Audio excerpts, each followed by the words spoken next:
पूरे देश के किसी भी लोकसभा क्षेत्र के सांसद या फिर किसी राज्य के किसी विधानसभा क्षेत्र के विधायक जब विधानसभा सदन या फिर लोकसभा सदन का सत्र खत्म करते हैं तो उसके बाद कहां आते हैं? या तो घूमने के लिए विदेश चले जाते हैं, या फिर निजी कार्यों में व्यस्त हो जाते हैं, या फिर अपने गृह क्षेत्र आते हैं तो सबसे पहले अपने आवास पे जाते हैं और कुछ कार्यकर्ताओं से भेंट कर फिर विश्राम करते हैं।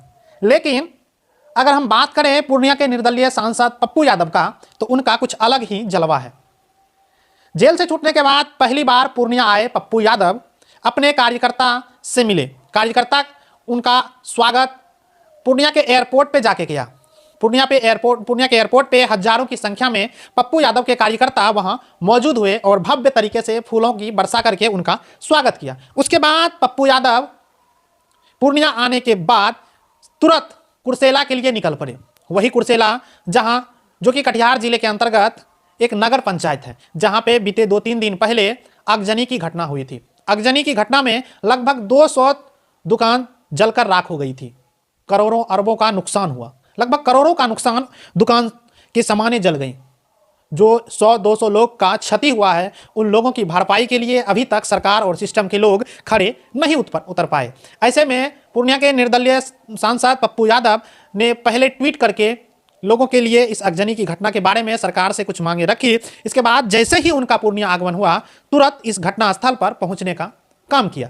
घटनास्थल पर पहुंचकर तमाम जो दुकानदार था उनका लिस्ट अपने कार्यकर्ता से पहले ही बनवा चुके थे और तमाम लोगों को बुला कर मिलकर उनका आर्थिक मदद करने का प्रयास किया। और उन्हें यह भी कहा गया कि आप लोग अपना अपना अकाउंट नंबर दे दीजिएगा, उसके बाद हम आप लोगों का आर्थिक सहयोग विशेष रूप से करेंगे। उन्होंने कहा कि इस बार हम मृत्यु के मुंह से आए हैं। सरकार और सिस्टम के लोग हमें मरवाना चाहती थी, हॉस्पिटल में भी हमें मरवाना चाहती थी।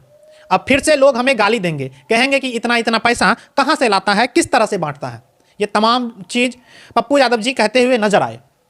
इसके बाद पप्पू यादव ने कहा कि हमारे जो मित्र लोग हैं, दुबई में मित्र लोग हैं, या फिर पूर्णिया के बड़े व्यवसायी ब्रजेश ऑटोमोबाइल से भी उन्होंने उनके बारे में भी जिक्र करते हुए कहा कि मैंने उनसे भी मदद मांगी कि कुर्सेला में जो आगजनी की घटना हुई है, उन तमाम जो पीड़ित परिवार हैं, उन लोगों का मदद करने के लिए आप लोग आगे आइए।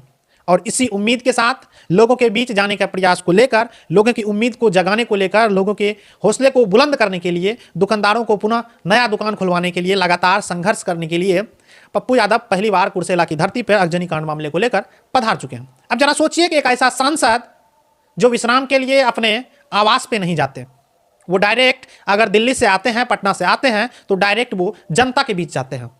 वो जनता जो ऐसे सांसदों के लिए आस लगाए बैठे होते हैं। भले पप्पू यादव वहां पहुंचकर 10,000 रुपए का ही मदद किया हो एक दुकानदार को, लेकिन दुकानदार के जीवन में थोड़ी सी तो आस जगी होगी। लेकिन सरकार और सिस्टम के लोग अभी तक उनको कुछ नहीं दिए हैं। ऐसा कटिहार के सांसद महोदय खुद अपने मुख से मीडिया को संबोधित करते हुए कहा था।